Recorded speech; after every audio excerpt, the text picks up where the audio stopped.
I've got a new favorite metric that I use to evaluate performance of all my LinkedIn ads. It's called KPERM. I'm sharing everything about it on this week's episode of the LinkedIn Ads Show.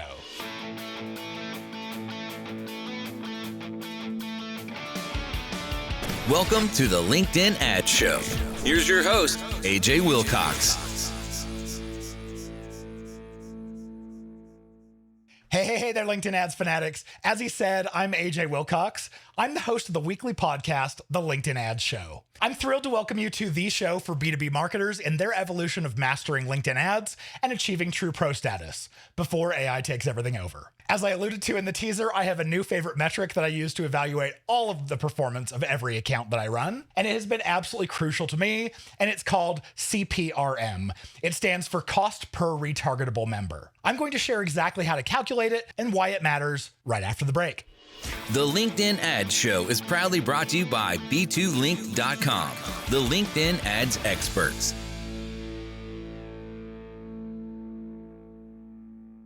B2Linked is the ad agency 100% dedicated to LinkedIn ads, and we have been since 2014. You know, back before it was cool. We build a custom strategy for every account we work with. You get to work directly with me and my local team. You won't get any sort of cookie cutter approach or a standard account template from us. Everything's custom. We've pioneered the strategies that we share with you here for free on the podcast. Plus, we use it to save our clients way more than we charge. So it's kind of like getting the best in the biz for free. If you'd like to explore partnering with us for your LinkedIn ads, schedule your free discovery call today at b2linked.com/discovery. All right, first off in the news, there have been several changes on LinkedIn that have been mostly really positive. I'm going to walk you through everything we've seen this week. First off, a lot of people have been talking about this. LinkedIn finally let us target by device. It's amazing. If you go down into the targeting options, there will be one just called devices. Under mobile, you can split it up between iOS and Android. So that would be pretty cool for app developers, I think. And then on desktop, you can break down by desktop, mobile, or tablet. I haven't had a chance to play too much with it, so I'm going to be doing some A/B tests, some deep dives. So far, it looks to be that desktop traffic is obviously way lower, which is what you'd expect. There's, probably only 20% of people are using desktop on LinkedIn.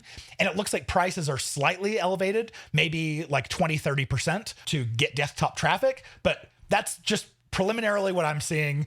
I can't wait to do a little bit more testing. We also had a client bring to our attention inside of lead generation forms now, when you go down to the UTM parameter section, these are the UTMs, the parameters, the tracking that the form will pass through into your CRM. It's always been static values. We had to hard code like a campaign name or a campaign ID or something, which really sucks because with every ad that we launch, we give every ad a unique tracking parameter so that when that ad converts, we know the exact ad, the exact ad set, the exact targeting that led to that.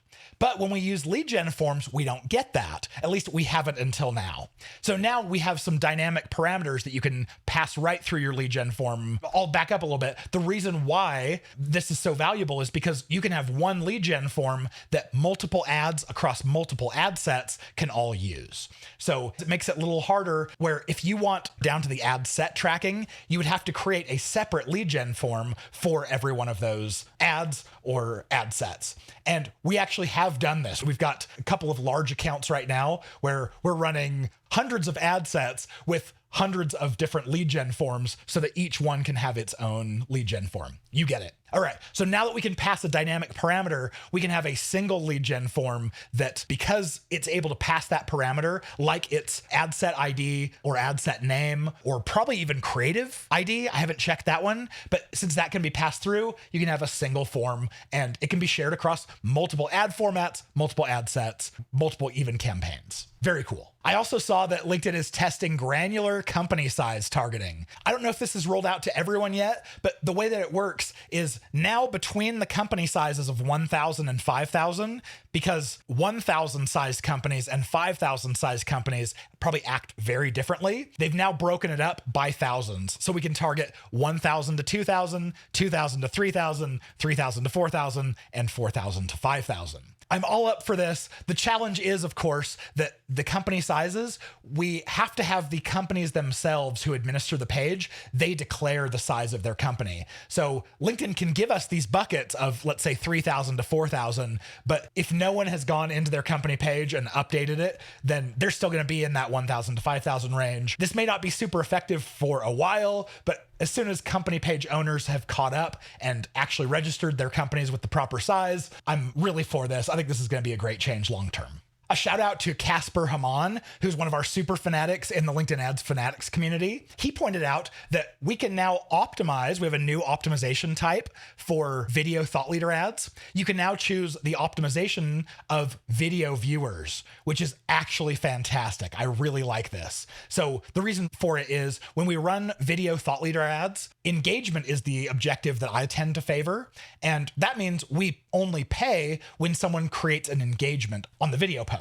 But watching the video as it's auto playing doesn't count as an engagement. So this really works in our favor. That means with LinkedIn targeting people who are more likely to watch longer in videos, we're still paying by the engagement.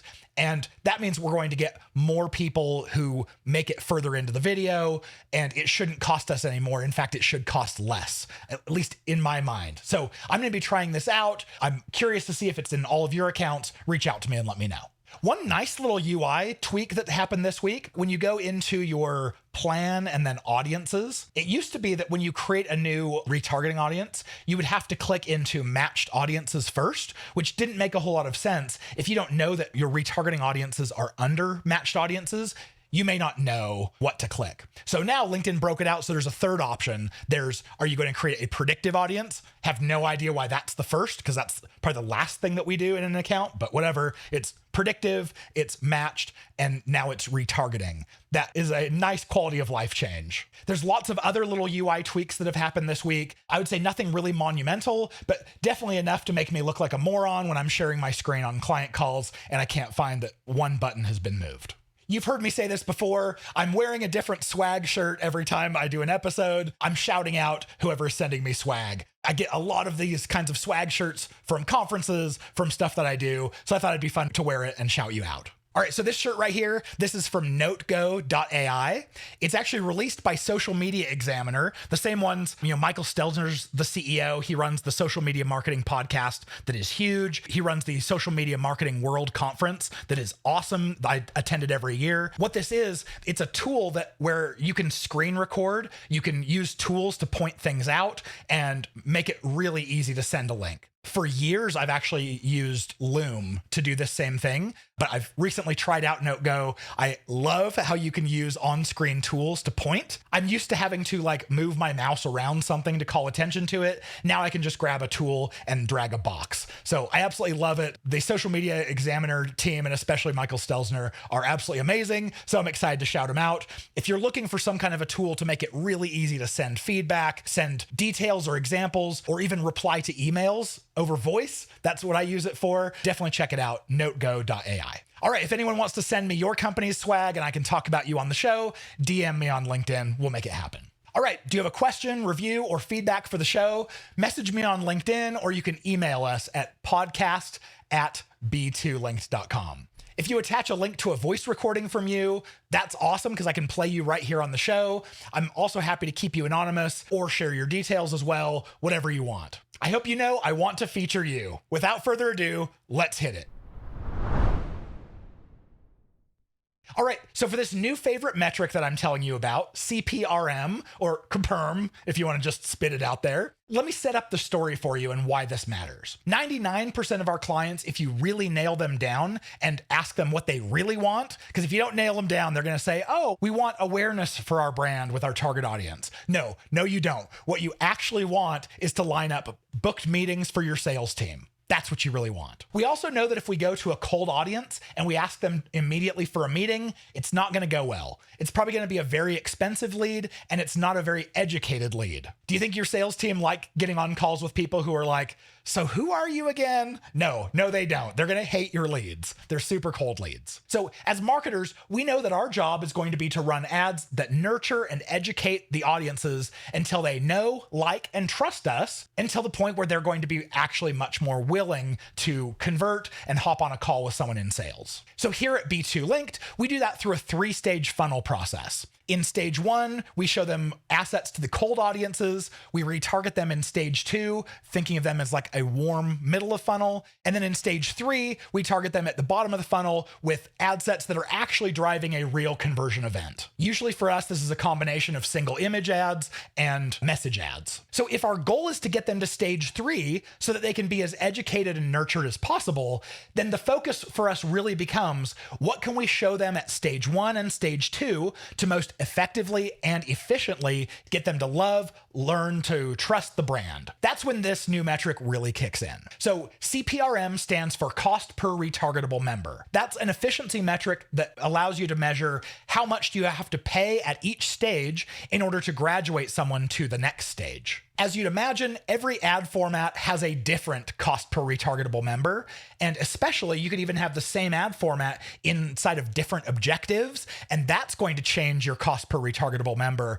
greatly. So I'm going to share with you my favorite mix of ad formats with their associated cost per retargetable member and talk about the mix of, cost versus quality of that interaction. Leading off number 1 with my absolute favorite, these are thought leader ads in the video category. These are by far the best mix of cost and quality. They're really low cost because they're video. Video tends to be really cheap, and they're really high in quality because by the time we retarget someone in a video, it's because they've watched 25 or 50% of a video. And usually my videos are going to be like 30 to 40 seconds if they're a stage 1 cold audience. And that means that if you watch 50% of that, you've been watching 15, 20 seconds of video. And if you've done it right with animated subtitles on the video, which we've talked about many times here before, you can get your cost per retargetable member down to 50 cents to $1 US. If you're paying more than that, you're probably paying too much, maybe bidding too high, maybe using maximum delivery bidding, which is just going to rake you across the coals, or maybe your video is not performing very well and people aren't sticking around. My next favorite is thought leader ads, but static. So the way that we retarget people who engage with a static thought leader ad, it is by them engaging with the post. Now, the cost is going to be a little bit higher because I'm going to run my thought leader ads in the engagement objective. And in the engagement objective, I usually start out by bidding $1 per engagement. So if I'm paying $1 per engagement and it takes an engagement in order for them to be retargeted, that means that I'm paying $1 per retargetable member. And then you think about, what did someone actually have to do with that ad in order to become retargeted, and how valuable and how deep was that interaction? Well, an engagement on a static thought leader ad can be anything. They can click on the ... more to read more of your post. That's where most of those clicks go. But it can also be a like or a comment or a click to your profile or a click to your company's page. Really anything that you do to that post is going to count as an engagement. So I'd ask you, how much does someone know about your post, about your company, about you, when all they've done is click one of those things once? I question it. So if I'm paying 50 cents per retargetable member from thought leader video ads, or I'm paying twice that for a single image ad, and as a video, I know they watched 10 or 15 seconds of video, maybe even 20, but on a single image ad, I don't know how much time they actually stuck there. I'm going to say that thought leader ad static is probably going to come in second place. I still really prefer the video ones. So that takes me to my third example here, are just normal vanilla video ads. That means video ads that you're running from your company page. Now, because it's video, you're going to get really good quality of interactions. Again, you're probably going to get someone watching 15, 20 seconds or more. They're going to really get the gist of what your video is trying to communicate. And depending on your objective, your costs could be really good here, maybe even better than single image static. Of course, I love video ads as thought leader ads. That's what I would prefer. But if you can't get them as a thought leader ad, I still really love video ads. And of course, you have several different objectives that you can run your video ad in. My absolute favorite, because it's the lowest cost per retargetable member, this is running your video ads on the website visits objective. That's because lots of people will watch your video, lots will make it to 50%, but very few will click the link at the bottom. And it's only when someone clicks the call to action there to go to your landing page, that's only when you get charged. So you might be bidding $10, $15 per click, but lots of people are going to watch that video.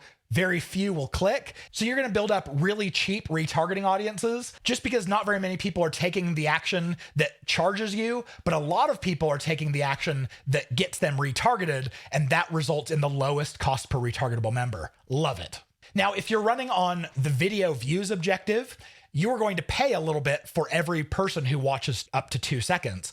And so for this to be inexpensive, you have to have a lot of people watching all the way to 50%. So if your video is really good at getting people to stick around and watch more, video views can be very inexpensive, but usually it's pretty expensive. Then you can also use the engagement objective. That's kind of in between. I still prefer website visits when possible, but engagement is kind of my second favorite there. All right, if we've talked privately, you've probably heard me talk about our document ads hack. This is where you run document ads on the website visits objective. This creates your very lowest cost per retargetable member of every ad type, period. We're getting our cost per retargetable member using document ads down to like 2 and 3 cents per person. It's crazy. The reason why I may not recommend this for everyone is because I question the quality of the interaction.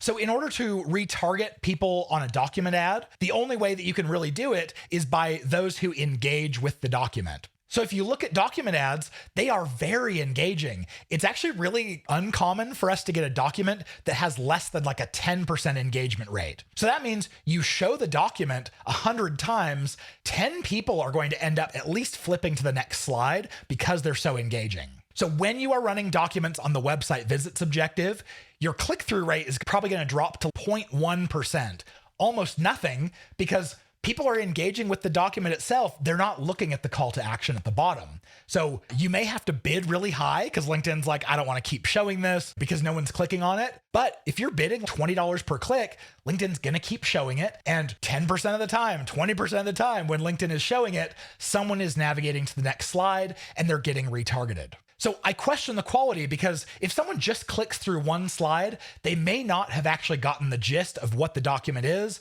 and who we are. So yes, very low cost, really cool that way. But if I'm running a funnel just with document ads, I'm probably going to run 4, 5, 6 stages where they have to interact with a whole bunch of documents so I can actually be sure by the time they got to the end, they actually knew who we were. They actually know, like, and trust us at that point. All right, so cost per retargetable member, how do you actually set this up and calculate it? If it's with any sort of video ad, it's really simple. You just go into your plan, audiences, and create a video retargeting audience. And usually I'll do like 180 days because I want this audience to be as big as possible, but you can cut it down to 90 days or even 30 if you want. But what you'll do is you'll say, these ad sets here that are my video ad sets, anyone who's watched at least 50% of the videos in one of those ad sets, put them into a retargeting audience. Then you can take that retargeting audience and that becomes the audience that you're going to target in your stage 2. Or if this was set up for your stage 2, that's the audience that you're now going to retarget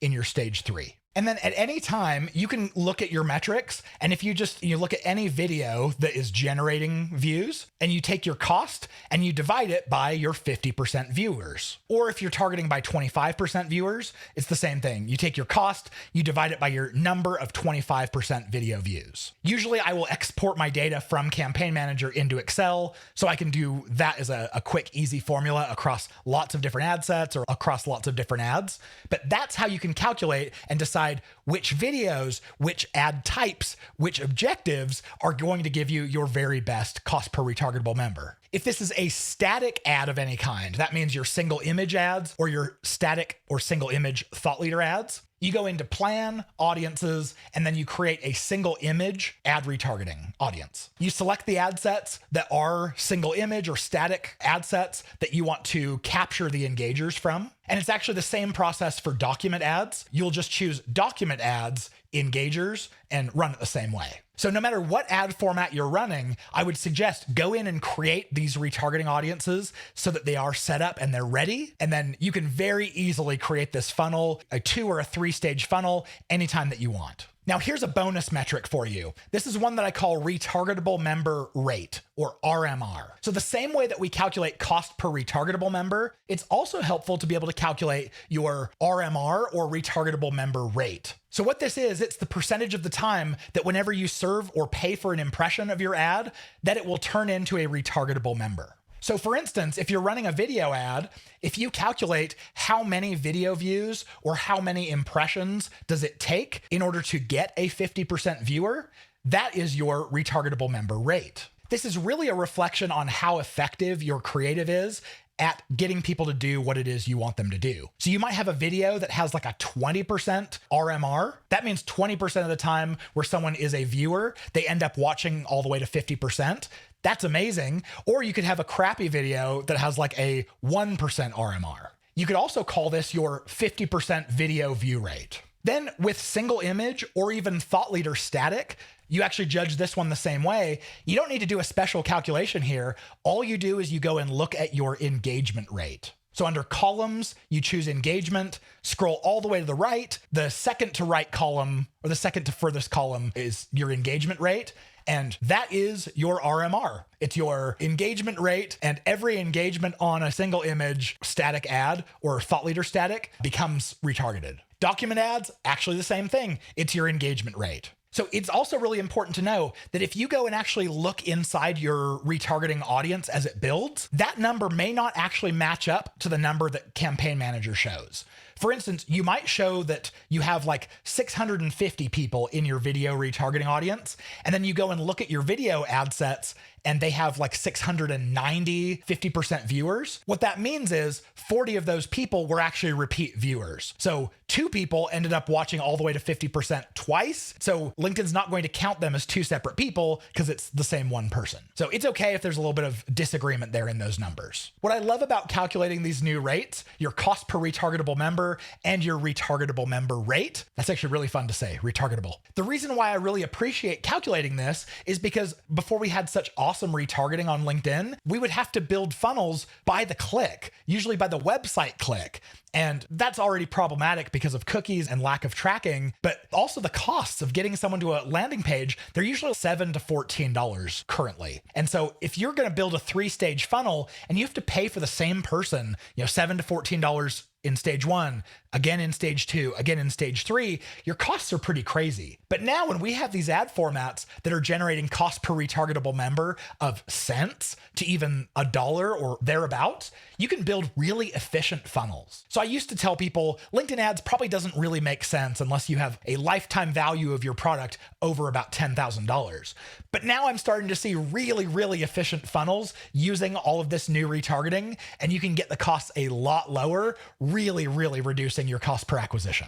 I want to give a shout out to Resty Concepcion. He's our editor for the podcast. He's been doing this for years. Resty, thank you for always doing an awesome job of editing. I'm dropping his website and his LinkedIn profile into the show notes here. So just in case you've got a podcast that needs to be edited, Resty is a fantastic choice. Now, if you're not already a member of our LinkedIn Ads Fanatics community, you've got to check it out. There you'll find all 4 of my courses that are meant to take you from absolute LinkedIn ads beginner to expert. Plus, it's the whole community, all of the top minds in LinkedIn advertising, sharing what they're learning and really coming together, answering your questions. We also have the upgraded version where for $279 a month, you get access to a weekly group call with me. And it's the lowest cost way for me to give you direct feedback on your campaigns, your ad sets, and your results. You can check that out by going to fanatics.b2links.com. Now, if this is your first time listening, welcome. We're excited to have you here. Make sure to hit the subscribe button so you get to hear me in your ear holes every week. But if you are not a new member, please do me the honor of going to Apple Podcasts and rating and reviewing. It is by far the biggest favor that you can pay me. With any questions, suggestions, or corrections, reach out to us at podcast@b2links.com. I would absolutely love to hear what you thought of this episode and anything I might have missed. With that being said, we'll see you back here next week, and I'm cheering you on in all your LinkedIn ads initiatives.